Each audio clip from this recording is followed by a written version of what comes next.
خیر بڑے لوگ جو بھی کرے اچھا ہی کرے, میں ان کی خلاف نہیں جاؤں گا, مگر کرے وہ. ہاں پوچھو کیا کرے مول صاحب؟ منجے بٹھائے, دیکھو منجے 5 دن کے منجے. کئی لوگ بیٹھے ہوئے یہاں پہ, ہنسو نکو تم لوگ, 5 دن کے منجے بیٹھے. ارے بھائی کیسا بیٹھتے بھائی منجے؟ دولہے کو لے رہے ہیں ہلدی رگڑ رہے ہیں, عورتوں کو لے رہے ہیں ہلدیاں رگڑ رہے ہیں, منہوں کو رگڑ رہے ہیں, پیروں کو رگڑ رہے ہیں, کمر کو رگڑ رہے ہیں. ارے یہ کیا ہے بھائی؟ عجیب و غریب رسم ہے یہ. وہ ہلدی اچھی چیز ہے, ہلدی بری چیز نہیں ہے. کووڈ آیا تو لوگوں کو ہلدی کی اہمیت معلوم ہوئی. ہلدی اچھی چیز ہے, کھائے تو بھی اچھی ہے, رگڑ لیے تو بھی اچھی ہے.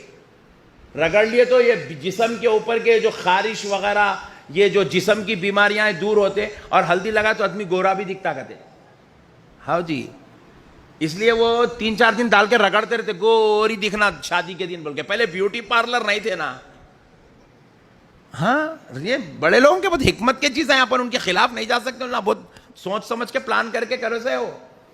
کیونکہ اس دن بچی کو دیکھنے, دلہن کو دیکھنے پورے خاندان والے, قبیلے والے, گاؤں والے, شہر والے پورے آتے. تو اس دن بچی اچھی دکھنا, دلہن کے جیسی دکھنا. 4 دن پہلے سے اس کو ہلدی لگاتے تھے, تو وہ دلہن کے حد تک اچھا تھا. اس کے بعد کیا کرے, دولہے کو بٹھا کے شروع کر دیے. تو یہ اب بیوٹی پارلر کا دور آ گیا. اب ہمارے بچے روزانہ لے رہے ہیں ہینڈ واش, پٹھا لے رہا, گارنیئر لپٹ رہا.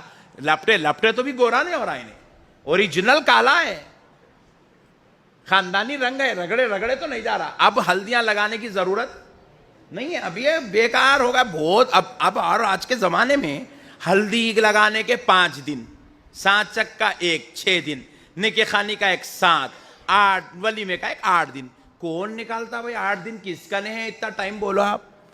8 دن جانا آنا, دینا پنانا, کھلانا پلانا. بہت سگا بھائی ہے, سگی بہنیں بولے تو کریں گے. پورا خاندان کہاں سے کریں گے؟ 8 دن لگانا شادی کے واسطے. اتنی بزی لائف جاری, 1 دن بھی اگر نکاح خانی کو نکال دے تو بہت بڑی بات ہے. 2 دن ولیمے کے واسطے نکال دے تو بہت بڑی بات. اچھا بازو والے مولانا لوگ ایک نئی مہم شروع کرے, 1 ہی دن میں نکاح کر دو, ولیمہ کر دو. ارے مولا یہ کیا رہے ظلم, بہت ظلم ہے بھئی. یہ ایسا نہیں کرنا, اتنا بھی ٹو مچ نہیں کر دینا. 1 ہی دن میں کر دو, خرچہ کم ہوتا. ارے کیا بات ہے, خرچہ کم ہونا ہے تو کچھ تو بھی دوسرے چیزیں سوچیں گے. 1 ہی دن میں کھاؤ بھی, کھجاؤ بھی, سو جاؤ بھی, اٹھو بھی, بولے تو کیسا ہوتا بھائی؟ ایسا نہیں ہوتا. غلط باتیں ہیں, سو بالکل بیکار باتیں ہیں. خاشی یہ شادی کو جو ہے مردہ خانہ بنا دے رہے ہیں لوگ. یہ خوشی کے دن ہے, شادی بولتے خوشی کو, شاد مانی ہے وہ خوشی. تو خوشی آج آئی تو رہنا 1-2 دن ٹکے ہونے, صبح ہوئی شام میں ختم, جاؤ ہو گیا, جاؤ ولیمہ بھی ہوگا. نہیں ایسا نہیں ہونا, ایسا نہیں کرنا. خوشی کے دن ہے, تم نہ کہو خوش, ان دونوں کو تو خوش ہونے دو. عجیب مہمہ چلاتے ہمارے لوگ. بھی کیسا سوچتے, بیٹھ کے نئے پوائنٹا نکالتے پٹھے. صبح میں شادی, شام میں ولیمہ, لیو گمت. ایسا کیسا ہوتا بھائی؟ اتنا بھی کیا ٹو مچ ہے بولو آپ. یہ سب بیکار باتیں ہیں, ایسا نہیں کرنا.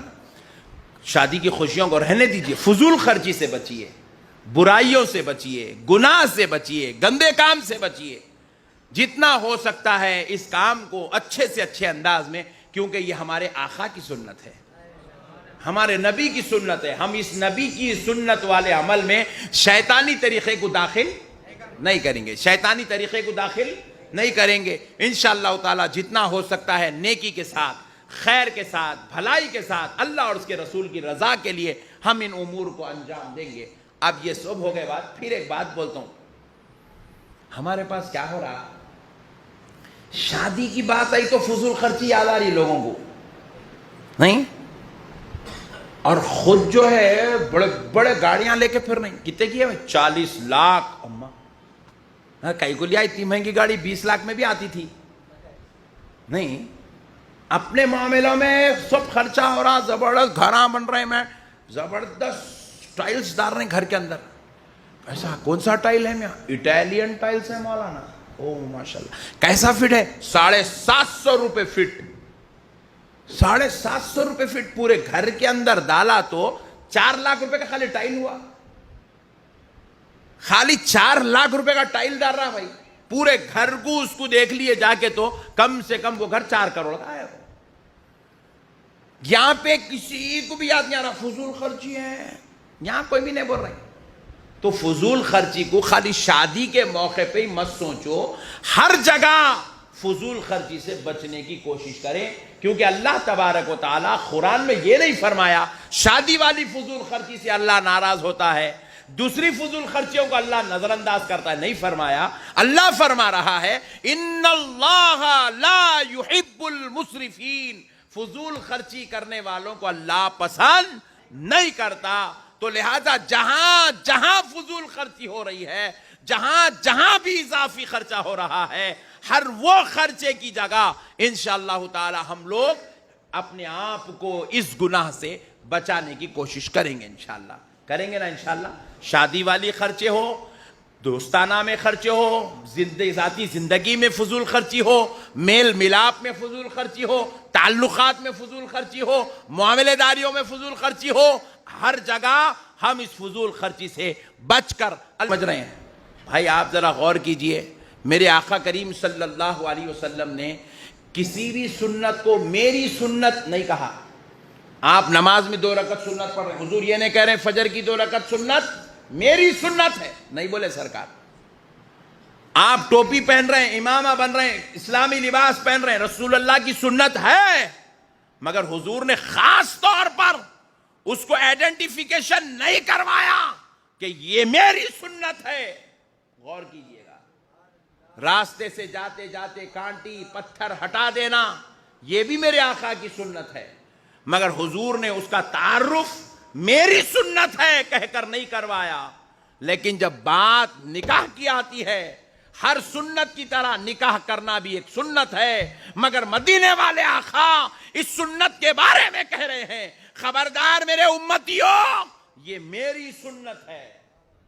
آپ ذرا غور کیجئے گا، النکاح من سنتی، نکاح میری سنت ہے۔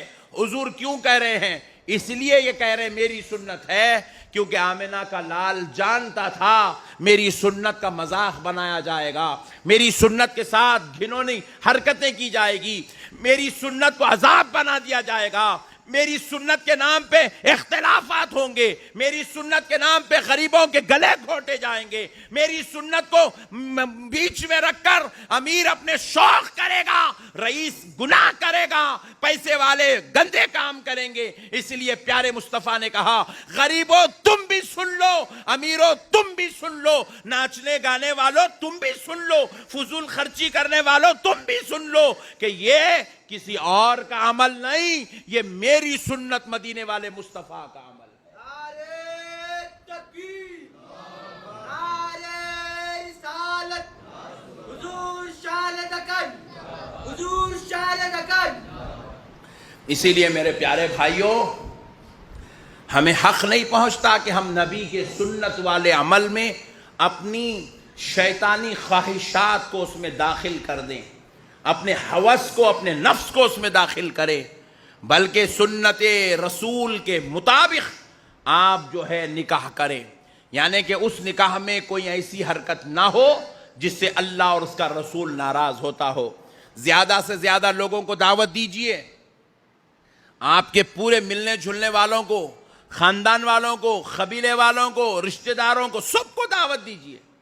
آپ کی دعوت میں بہت لوگ آنا چاہیے، اچھے سے اچھا کھانا کھلائیے، اچھے سے اچھے گھر میں رشتہ کیجئے، مگر خدا را کوئی ایسا عمل مت کریے جس میں رسول اللہ صلی اللہ علیہ وسلم ناراض ہوتے ہوں، اللہ ناراض ہوتا ہو، جیسے ناچنا، گانا، بجانا، پٹاخے پھوڑنا، اور جو ہے آرکسٹرا کو بلانا، یا پھر جو ہے ناچنے والوں کو، گانے والوں کو دعوت دینا۔ یہاں تو ہمارے پاس شہر میں ہم نے ایسے بھی دیکھا ہے، بعض لوگ اپنی دعوتوں میں، اپنے فنکشنز میں ممبئی سے جو ہے ناچنے والیوں کو، گانے والیوں کو بلا کر اپنی دعوتیں کی تقریب تکمیل کر رہے ہیں۔ خدا را میرے پیارے بھائیوں ایسا کام مت کریے، یہ اللہ اور اس کے رسول کو ناراض کرنے والا کام ہے۔ ایسی شادیوں پر سے اللہ کی رحمت اٹھ جاتی ہے، اللہ تعالیٰ ایسی شادی کرنے والوں کو پسند نہیں کرتا، اور پھر اس کے بعد شادی تو ہو جاتی ہے لیکن جب اولاد آتی ہے تو وہ اولاد کوئی متقی، پرہیزگار جو ہے نہیں ہوتی۔ دیکھو شادی کا مقصد کیا ہوتا ہے، کیوں کرتے ہیں شادی؟ ہمارے کئی لوگ شادی کر لیے، زندگی بھی گزار لیں مگر شادی کا مقصد ہی نہیں معلوم ہے شادی کیوں کرتے ہیں. شادی کا مقصد ہے ایک کامیاب زندگی ہونا, شادی کا مقصد ہے گناہ سے بچنا, شادی کا مقصد ہے اولاد کا ہونا. اگر شادی نہیں کریں گے گناہ ہوگا. کیا گناہ ہوگا؟ زنا عام ہو جائیں گا. شادی نہیں کریں گے رسول اللہ صلی اللہ علیہ وسلم کی امت کا سلسلہ آگے نہیں بڑھیں گا. اولاد کا ہونا, امت میں اضافہ ہونا, اولاد کا ہونا. پھر اس کے بعد شادی کا تیسرا مقصد ہے کہ انسان کو جو ہے اللہ کی طرف رجوع کرنا, کامیاب زندگی گزارنا. انسان اگر اکیلا ہے تو آپ دیکھیے اس کی زندگی کامیاب نہیں ہے. اس کے کپڑے کون دھونا ایک سوال پیدا ہوتا, اس کے لیے کھانا کون پکانا ایک سوال پیدا ہوتا, اس کا خیال کون کرنا ایک سوال پیدا ہوتا. بیمار ہو گیا اس کی جو ہے تیمارداری, اس کی خدمت کون کرنا, بہن کتنا بول کے کریں گی, اماں کیا بول کے کریں گی, بیٹی تو ہے نہیں, تو پھر اب ہوگا کیا. تو اسی لیے کہا گیا کامیاب زندگی کے لیے نکاح کرنا ضروری ہے. تو بیوی ہوتی ہے تو انسان کا پورا خیال کرتی ہے, اس کے کھانے سے لے کر, اس کے کپڑے سے لے کر, اس کی خواہشات سے لے کر, اس کے گھر بار سے لے کر ہر کام اس کا پورا انجام دیتی ہے. اسی لیے کامیاب زندگی کے لیے اللہ کی رضا حاصل کرنے کے لیے نکاح کرنا ضروری ہے. مگر میرے پیارے بھائی, ان چیزوں کے لیے انسان جب نکاح کرتا ہے تو نکاح کو بالکل شریعت کے مطابق جتنا ہو سکتا ہے آسان سے آسان کریں, فضول خرچیوں سے اجتناب کریں. ایک رسم اور بھی جو ہے ہمارے پاس چلتی ہے, بہت پرانی ہے, وہ کون لائے, کئی کو لائے, کیا وجہ